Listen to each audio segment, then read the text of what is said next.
అంటే negative consequences. నిజంగా స్థిరపడగలడా? నిజంగా అంత బాధ్యతాయుతంగా అయినటువంటి వ్యక్తేనా? నిజంగా ఈ ప్రేమను నిలబెట్టుకోగలడా? నిజంగా నన్ను పోషిస్తాడా? జీవితాంతం నాతో ఉంటాడా? ఈ 5 ప్రశ్నలు అడిగితే కనుక ఏ ప్రేమ కూడా మోసపోవచ్చు. ఇంకొక అంశం, ఎందుకంటే కనుక ఇక్కడ అందరూ ఊహించుకున్నటువంటిది, అందరూ ఆలోచించినటువంటిది, అందరికీ కళ్ళకు కట్టినట్టు కనిపించినటువంటి అంశాలు ఏవి నీకు కనిపించలేదు. వాళ్ళ ఇంట్లో ఒక టాయిలెట్ కూడా లేదు అనేటటువంటి అంశం నీకు 6 సంవత్సరాల్లో నీకు తెలియలేదు. వాళ్ళ నీ అత్తమామ గురించి నీకు తెలియలేదు. అతను గ్యాంబ్లింగ్ ఆడతాడని నీకు తెలియలేదు. ప్యాకెట్ ఆడతాడని నీకు తెలియలేదు. అతను తాగుతాడని నీకు తెలియలేదు. 6 సంవత్సరాలు తెలియనటువంటి ఈ నిజాలు 11 నెలల పెళ్లిలో నీకు తెలిసినాయి అంటే కనుక ఇక్కడ ఎవరు వినటానికి మాకు ఏమ్మా? ఇక్కడ చాలా ఇంపార్టెంట్ ట్విస్ట్. ఇది చాలా సందర్భాల్లో జరుగుతూ ఉంటుంది. నేను మోసపోయాను అని ప్రేమించినంతకాలం తెలియదు, పెళ్లి చేసుకున్న తర్వాత మోసపోయాను అని అనిపించేటటువంటి ఆడపిల్లల్లో ఉండేటటువంటి సందిగ్ధ పరిస్థితి గురించి నేను చెప్తాను. మీరు ఏమైంది అంటే కనుక ఒక నెగిటివ్ యాటిట్యూడ్తో పెళ్లిలోకి ఎంటర్ అయ్యారు. ఇతను ఏదో పొడి చేస్తాడని వెళ్ళారు మీరు, కానీ అక్కడ ఏం పొడవలేదు, అంత రివర్స్ అయింది. ఏమైంది? అక్కడ ఒక ఇల్లు బాగాలేదు, వాళ్ళ అత్తమామలు నచ్చలేదు, ఇతను ప్రవర్తన నీకు నచ్చలేదు, ఇతను చేసేటటువంటి ఉద్యోగం నీకు నచ్చలేదు, ఏమీ నీకు నచ్చలేదు, మొత్తం అంతా నెగిటివ్లోకి వచ్చేది. కాబట్టి ఇక్కడ ఏమైంది అంటే కనుక నీ యాటిట్యూడ్, అంటే నేను ఇక్కడ ఒక భార్యని, ఒక కోడల్ని అనేటటువంటి నీ స్థానాన్ని ఏదైతే ఉండాలో, ఏదైతే నీ రోల్ రెస్పాన్సిబిలిటీ అంటాం, అంటే నీ బాధ్యత కంప్లీట్గా మర్చిపోయావు. అంటే ఇక్కడ 2 విధాలుగా నీ ఆలోచన పోయింది అని మనం చెప్పుకోవచ్చు.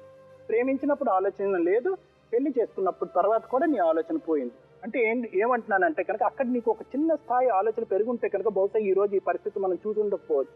అంటే ఏంటంటే ఓకే, నేను తల్లిదండ్రులు కాదనుకుని నేను ఇక్కడికి వచ్చాను అంటే నా బాధ్యత, నా ఆలోచన శైలి, నా ప్రవర్తన 10 రెట్లు పెరగాలి. ఎందుకు?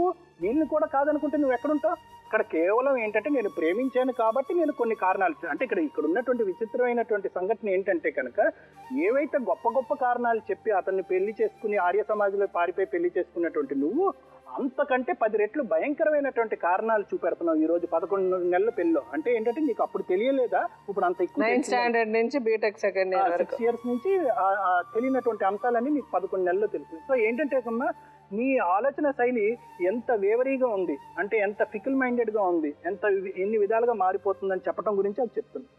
ఇంకొకటి, ఇందాక ఏమన్నావు అంటేనమ్మా, ఒక మాట అన్నావు, నీకేం కావాలమ్మా అంటే మాట అన్నావు ఏంటంటే ఒక హాస్యాస్పదమైనటువంటి మాట అన్నావు, అతను మారాలి మేడం అన్నావు. అక్కడ అతను మారడానికి ఏమి లేదమ్మా, అది క్యారెక్టర్ పుట్టుకతోనే ఉంది, అతను అలాగే ఉంటాడు. నేను చెప్తున్నాను ఈరోజు అతను అలాగే ఉంటాడు, ఆ మనిషి అలాగే ఉంటాడు. అంటే ఏంటంటే ఆ మనిషి గురించి నేను చెప్తాను ఎందుకు అలా నేను మాట అంటున్నానంటే ఇక్కడ నువ్వు మారాలి, నీ ఆలోచన శైలిలో మెచ్యూరిటీ రావాలి. నీకేంటంటే ప్రేమించినప్పుడు నీకు మెచ్యూరిటీ లేదు, డబ్బులు ఇచ్చినప్పుడు మెచ్యూరిటీ లేదు, ఇద్దరు కలిసినప్పుడు మెచ్యూరిటీ లేదు, తల్లిదండ్రులను జైల్లో పెట్టినప్పుడు నీ మెచ్యూరిటీ లేదు, పెళ్లి చేసుకున్నప్పుడు మెచ్యూరిటీ లేదు, సంసారం చేసేటప్పుడు మెచ్యూరిటీ లేదు. ఇక నుంచి అబార్షన్ అట్లా చేయించేసుకుంది సార్ అమ్మాయి, ఏం కారణం? అదే ఈజీ గోయింగ్ అనుకుంటున్నా అమ్మాయి. అబార్షన్స్ చేసుకోవటం అంటే ఈ వయసులో తప్పది. 11 నెలల ప్రేమలో అంటే 2 అబార్షన్లు అంటే సరే, ఫస్ట్ టైం అబార్షన్ చేయించుకున్నావు, బుద్ధి లేదు, రెండోసారైనా ప్రెగ్నెంట్ కాకుండా ఉండాలిగా, మీ ఇద్దరి మధ్య ఎంత గొడవలు ఉన్నప్పుడు. ఇష్యూ అయిందని చెప్పిండు కానీ ఆ పోలీస్ వారెంట్ కూడా దొరకలేదని చెప్తుంది మేడం. ఇవన్నీ చేసి ఇప్పుడు మళ్ళీ 2000 మన ఏప్రిల్ 17th ఆదివారం రోజు ఈయన ఎంతిండి మౌనేశ్వర స్వామి గుల్బర్గా డిస్ట్రిక్ట్ కర్ణాటకలో ఉంది అన్నమాట. అక్కడ పోయి పెళ్లి చేసుకుండని చెప్పి తెలిసింది. అంటే ఇప్పుడు అతను ఎక్కడున్నాడు? ఇప్పుడు ఆ తాండూరులోనే ఉంది. మీరు ఎన్నాళ్ళ నుంచి మీ నాన్నగారి దగ్గర ఉన్నారు? మెయింటెనెన్స్ కేసు చేసినప్పటి నుంచి నా దగ్గరనే ఉంది. అంత ముందు నుంచే ఉంది కదా? అంత ముందు నుంచి మధ్యలో ఉంది, కంటిన్యూగా లేదు. అంత ముందు కంటిన్యూగా చిన్న బాబా పుట్టినప్పుడు ఉంది, తోలుకపోనికి రాలేదు కదా మేడం. అవునండి, అప్పటి నుంచి మీ దగ్గర ఉందా? అవును మేడం. సో ఇది అంటే మీరు పెళ్లి అతను 1 month ముందు పెళ్లి చేసుకున్నాడు. మాకు తెలిసిందైతే 1 month ముందే. సో పెళ్లి చేసుకున్న తర్వాత మీరు ఫోన్ చేశారు అతనికి. మీరు మీ ఇంటికి వెళ్ళిపోవడానికి కారణం ఏంటి?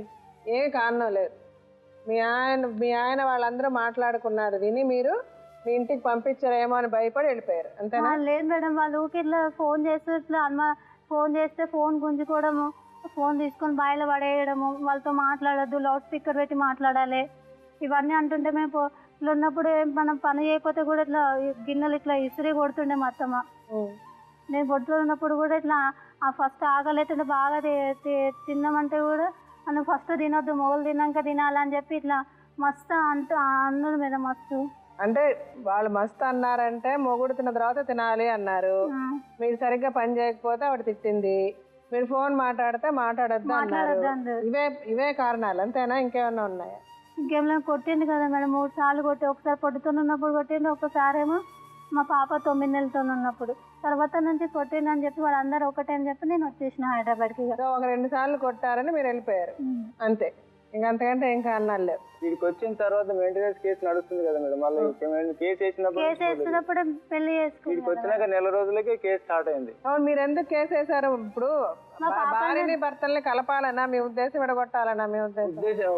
కలపాలని కానీ ఆయన రానప్పుడు ఏం చేయాలి మేడం? ఆయన ఎందుకు వస్తారు? ఆయన రాలేదు, మీరు వెళ్ళి వదిలితే ఏంటి? మీ అమ్మాయి కదా వచ్చేసింది.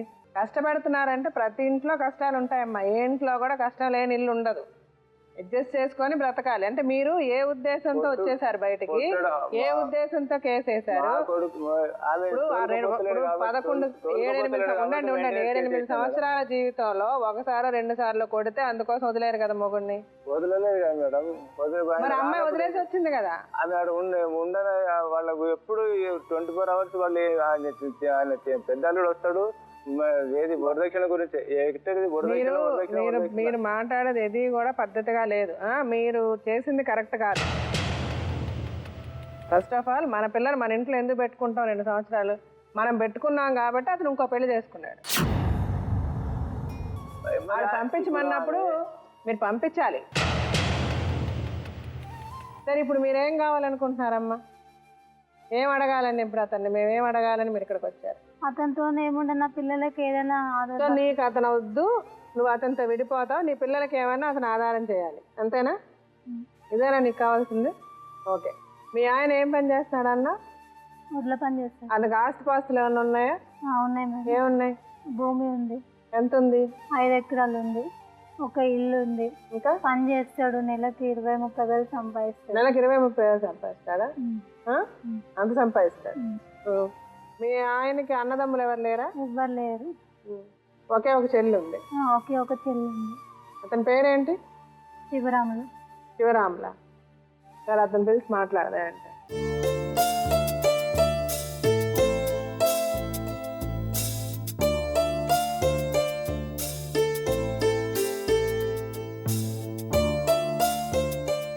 మీ పేరేంటి?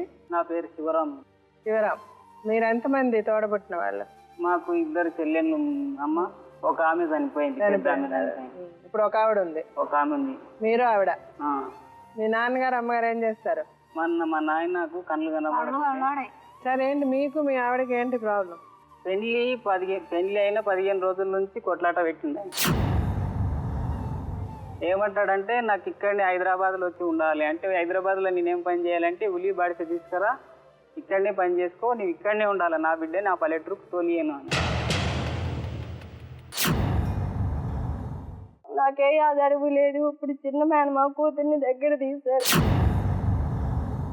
దగ్గర తీసి ఒకసారి 2,000 దగ్గర తీసి సంతకం పెట్టమన్నారు. నేను పెళ్లి చేసుకుంటాను, నువ్వు సంతకం పెట్టు అన్నారు. ఒట్టు కూడా వేస్తుంది, నేను తప్పు చేయలేదు బాబు అని. అయినా కానీ వాళ్ళు వెళ్ళిపోయాక కత్తిమీద తీసుకొని చేతులకు వస్తాడు మేడం. ఇది హాలాహలము అమృత ఫలము తేలేదెలా, ఎద కోరిన వరము తీరిన రుణము పోల్చేదెలా, ఓ దైవమా